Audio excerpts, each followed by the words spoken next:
the day Man City were knocked out of the FA Cup by Halifax and their hilarious hypnotist.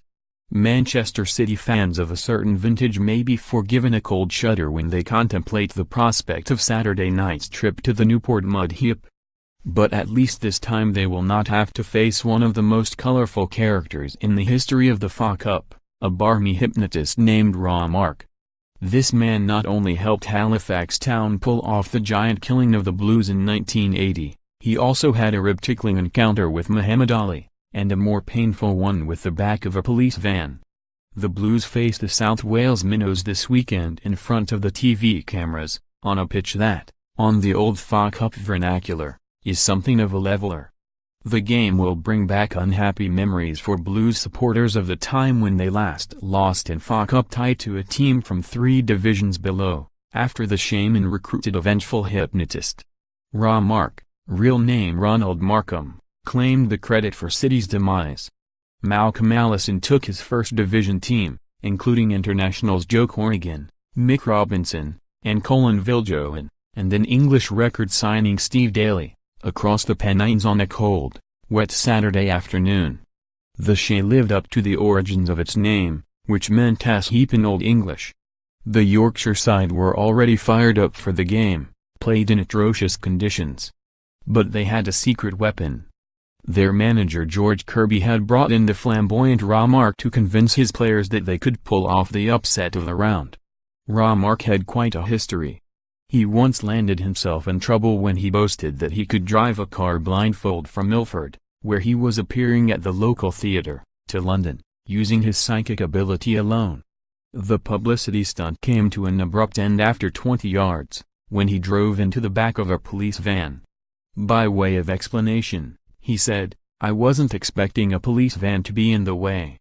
If it had been any other car I would not have hit it."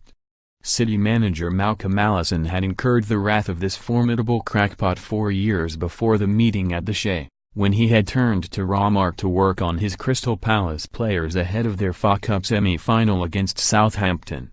Palace had lost, and Romark claimed he had not been paid and promptly placed a curse on Allison. Romark also had a hilarious encounter with the legendary Muhammad Ali, when the greatest was defending his world heavyweight title against Bradford slugger Richard Dunn, in Munich. Dunn's camp had flown Romark to Germany to work on their man, a massive underdog, not realizing the hypnotist had recently had a stroke which left him with one side of his face sagging. When he encountered Ali in the corridor of his hotel, Romark seized his opportunity, attempting to give the imposing fighter a wide-eyed stare and intoning "You are doomed to defeat tonight." Da-oomed. Ali fell to his knees, laughing uncontrollably, while his corner man Angelo Dundee asked, "Who is this nutter?"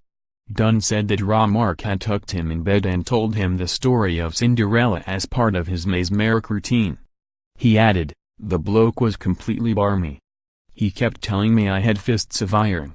After the fight, in which Ali won in 5 one-sided rounds, Romark pushed his way through the melee, tears streaming down his face, and embraced Dunn, saying, "I let you down, Richard. I made your fists turn into iron, but I forgot about your chin." Next, he leapt at the chance to wreak revenge on Allison, when Halifax were drawn against City. He tried to hypnotize the Halifax boys, as bluff Sheffield-born centre-half Dave Smith later recalled. "I'm sat there with this guy called Romark, and he was saying, 'You will go to sleep now, John Smith, and then you'll overcome the power of Manchester City.